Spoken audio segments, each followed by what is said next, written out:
एक दिन गौतम बुद्ध सभा में बैठे थे। तभी अत्यंत गुस्से में एक आदमी सभा के अंदर आया। उसको लगता था बुद्ध लोगों को गुमराह कर रहे हैं। इतनी बड़ी भीड़ बस उनके पास ध्यान करने आती है। वो एक व्यापारी था और उसके बेटे गौतम बुद्ध के शरण में अपना समय बिता रहे थे। वो सोचता था अगर उतना समय बच्चे व्यापार में ध्यान दे तो बहुत मुनाफा कमा सकते हैं। उसे लगता था एक ऐसे आदमी जो हमेशा आंखें बंद करके बैठा रहता है के पास बैठे रहना समय की बर्बादी है। दिल में गुस्सा भरे हुए वो बुद्ध के पास आया। अब उसने बुद्ध को देखा तो सारे विचार गायब हो गए, किंतु मन में अभी भी गुस्सा भरा पड़ा था। गुस्से में वो कांप रहा था। कुछ बोल तो नहीं पाया, पर गुस्से में उसने बुद्ध के मुंह पे थूक दिया। बदले में बुद्ध बस मुस्कुरा दिए, बस एक शांति भरा मुस्कुराहट। ये देख के उसके कुछ शिष्य क्रोधित हो गए। वो प्रतिक्रिया देना तो चाहते थे, लेकिन बुद्ध की मौजूदगी ने उन्हें शांत कर दिया। किसी को यकीन नहीं हो रहा था कि कोई बुद्ध जैसे महात्मा के साथ ऐसा निंदनीय व्यवहार कर सकता है। इस परिस्थिति में वो व्यापारी भी ज्यादा समय वहां नहीं रुक पाया और वहां से चला गया। उसके सोच के उल्टा उसकी बदतमीजी से कोई प्रतिक्रिया नहीं आते देख वो बौखला गया था। उसे यह समझ नहीं आ रहा था कि इस तरह के व्यवहार के बाद भी कोई कैसे मुस्कुरा सकता है। बुद्ध के वो मुस्कुराता हुआ चेहरा चाह के भी भुला नहीं पा रहा था। अपने जिंदगी में वो पहली बार ऐसे किसी व्यक्ति को देखा था जिसने इतने गलत व्यवहार का प्रत्युत्तर एक मीठे मुस्कुराहट से दिया था।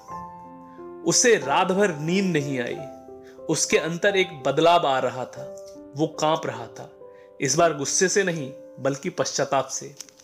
अगले दिन सुबह वो बुद्ध के पास गया और सीधे चरणों पे गिर पड़ा और बोला, हे बुद्ध, मुझे माफ करें।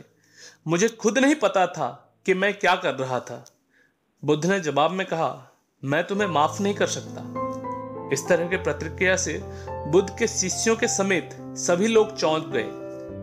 बुद्ध इतने दयालु हैं, बिना अतीत देखे उन्होंने न जाने कितने लोगों को अपने आश्रम में शरण दिया है, और अभी वो व्यापारी को माफ नहीं कर पाने की बात कर रहे हैं। बुद्ध अपने आसपास सभी लोगों को देखे और फिर समझाया, मैं क्यों तुम्हें माफ करूं जबकि तुमने कुछ भी गलत नहीं किया है। व्यापारी ने बोला, प्रभु, मैं वही हूं जिसने कल आपके मुंह पे थूका था। मैं वही नीच व्यक्ति हूं प्रभु। बुद्ध ने कहा, वो व्यक्ति अभी यहां मुझे दिखाई नहीं दे रहा। वो व्यक्ति कभी वापस मुड़ के यहां नहीं आता। अभी जो मेरे सामने खड़ा है वो एक अलग व्यक्तित्व है और वो बहुत अच्छा है। उसने कोई गुनाह नहीं किया। हम वास्तव में कब किसी को क्षमा करते हैं? सच्चा क्षमा तब है जब आप किसी व्यक्ति को क्षमा करते हैं और उसको ये पता भी नहीं चले कि उसे क्षमा किया जा रहा है। उस व्यक्ति को अपने काम के लिए बार बार दोषी महसूस नहीं कराना चाहिए। यही क्षमा का सही अर्थ है।